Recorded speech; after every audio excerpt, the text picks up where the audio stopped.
আসসালামু আলাইকুম।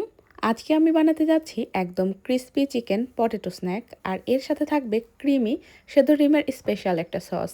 বিশ্বাস করুন, এই সসটা এই স্ন্যাকের টেস্ট একদম নেক্সট লেভেলে নিয়ে যায়। বাইরে ক্রিস্পি, ভেতরে জুসি, আর খেতে এত মজার যে একবার খেলেই বারবার বানাতে ইচ্ছা করবে। তো চলুন দেরি না করে শুরু করা যাক। কিছুটা মিট বক্সের আদলে এই স্ন্যাকটি তৈরি করব। এই স্ন্যাকটি তৈরি করার জন্য এখানে চিকেন নিয়েছি মোটামুটি 200 থেকে 250 গ্রাম মতো। চিকেনটাকে কিউব করে কেটে নিয়েছি। এর ভেতরে দিলাম 1 চা চামচ পরিমাণ আদা রসুন এবং জিরা বাটা, হাফ চা চামচ দিয়েছি চিলি ফ্লেক্স, আর হাফ চা চামচ লবণ দিয়েছি। তার সাথে দিয়ে নিচ্ছি হাফ চা চামচ পরিমাণ গরম মশলার গুঁড়ো। এখন দিয়ে নিব 2 টেবিল চামচ পরিমাণ টমেটো সস। আপনারা চাইলে এখানে চিলি সস বা যে কোনো সস ব্যবহার করতে পারবেন। তার সাথে দিয়ে দিব মোটামুটি 1 টেবিল চামচ মতো সয়া সস। যেহেতু সয়া সস ব্যবহার করা হয়েছে তাই লবণটা প্রথমেই আমি বুঝে শুনে অল্প দিয়ে নিয়েছি। এখন চিকেনের সাথে সব মশলাগুলো ভালোভাবে মাখিয়ে নিয়ে এটাকে 10 থেকে 20 মিনিটের জন্য রেস্টে রেখে দিব, অর্থাৎ ম্যারিনেট করে নিব।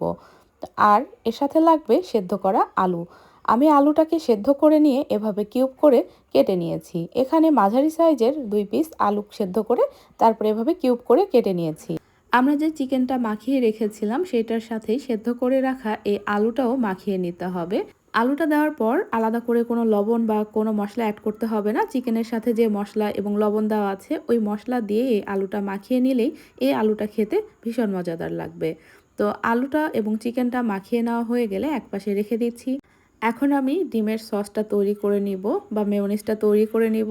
আর সেদ্ধ ডিম দিয়ে এই মেয়োনিজ বা সসটা আমি তৈরি করে নিচ্ছি। আপনারা চাইলে কাঁচা ডিমের মেয়োনিজটাও তৈরি করে দিতে পারবেন।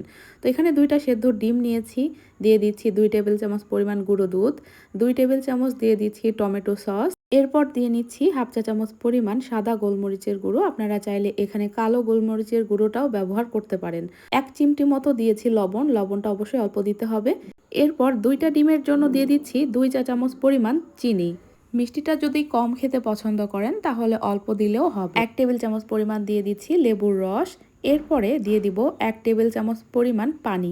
পানিটা দেওয়ার কারণ হলো এই যে সসটা এটা স্মুথ হবে, পানি না দিলে স্মুথ হবে না, সেজন্য পানিটা দিতে হবে। এখন সব কিছু ভালো মতো ব্লেন্ড করে নিলেই এই সসটা রেডি হয়ে যাবে। তো আমার এখানে এই সসটা রেডি হয়ে গেছে। সসটা দেখে কতটা লোভনীয় লাগছে সেটা হয়তো বা বুঝতেই পারছেন। আর এই সসটা আপনারা যে কোনো ভাজা আইটেমের সাথে রাখতে পারেন, খেতে আলহামদুলিল্লাহ অনেক ভালো লাগে। এই সসটা আপনারা ফ্রিজে 1 থেকে 2 দিন রেখে খেতে পারবেন। যেহেতু এখানে কোনো ভিনেগার ব্যবহার করা হয়নি সেজন্য এটা 4 থেকে 5 দিন স্টোর করা যাবে না। যদি ভিনেগার ব্যবহার করেন তাহলে একটা এয়ারটাইট বক্সে করে নর্মাল ফ্রিজে 4 থেকে 5 দিন রাখতে পারবেন। তো এখন আমরা এই চিকেন এবং আলুটাকে কোট করে নিব। চিকেন এবং আলু কোট করার জন্য আমরা নিয়ে নিচ্ছি 1/4 কাপ পরিমাণ ময়দা। এখানে আটা দিলেও হবে, সমস্যা নেই। তার সাথে দিয়ে দিব 1 টেবিল চামচ পরিমাণ কর্নফ্লাওয়ার। কর্নফ্লাওয়ারটা দিলে এই আলু এবং চিকেন দুটোই অনেক বেশি ক্রিস্পি হবে। ময়দা এবং কর্নফ্লাওয়ার দিয়ে খুব জোরে জোরে মেশানো যাবে না, অর্থাৎ ভর্তা বানিয়ে ফেলা যাবে না, হালকা হাতে মিশিয়ে নিতে হবে। এরপরে এগুলোকে ডুবো তেলে আমাদেরকে ভেজে নিতে হবে। তো প্রথম ব্যাচে আমি চিকেনগুলো বেছে বেছে প্রথমে ভেজে নিচ্ছি, এরপরে আলুটা ভেজে নেব।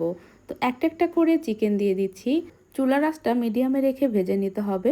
চিকেনগুলো যেহেতু খুবই ছোট করে কেটে নেওয়া সেজন্য এগুলো ভাজতে খুব বেশি সময় লাগবে না। তো এপিট ওপিট গোল্ডেন ব্রাউন করে ভেজে তেল ঝরিয়ে উঠিয়ে নিচ্ছি। আর আজকের এই স্ন্যাকটি তৈরি করার জন্য আমি আলু এবং চিকেন এই দুটোকেই ফ্রাই করে নিচ্ছি। আপনাদের বাসায় যদি সসেস থাকে আপনারা চাইলে এর সঙ্গে সসেসটাও অ্যাড করে এই নাস্তাটি সার্ভ করতে পারেন। সেক্ষেত্রে সসেসটাকেও আপনারা ছোট করে কেটে এভাবে ফ্রাই করে নিয়ে তারপরে সার্ভ করবেন। এখন আমি আলুটা এই তেলের ভেতরে দিয়ে এপিট ওপিট উল্টিয়ে মিডিয়াম আঁচে চিকেনটাকে যেভাবে ফ্রাই করে নিয়েছি ঠিক সেভাবেই ফ্রাই করে নিব। আর এই আলু এবং চিকেন আলহামদুলিল্লাহ অনেক বেশি ক্রিস্পি হয়ে থাকে। খালি মুখে খেতেও ভীষণ মজাদার হয়ে থাকে এই আলু এবং চিকেনটা। তো আলুটাও আমার ভেজে নেওয়া হয়ে গেছে। এখন তেল ঝরিয়ে আলুটাও উঠিয়ে নিচ্ছি। এখন আমরা পরিবেশন করে নেব। পরিবেশন করার জন্য ছড়ানো একটা পাত্র নিয়েছি। এখন আমি আলু এবং চিকেনটা ছড়িয়ে নিচ্ছি। এই নাস্তাটার সাথে আপনারা বাসায় যদি শসা থাকে শসাও কেটে দিতে পারেন, সেক্ষেত্রেও খেতে আলহামদুলিল্লাহ ভালো লাগে।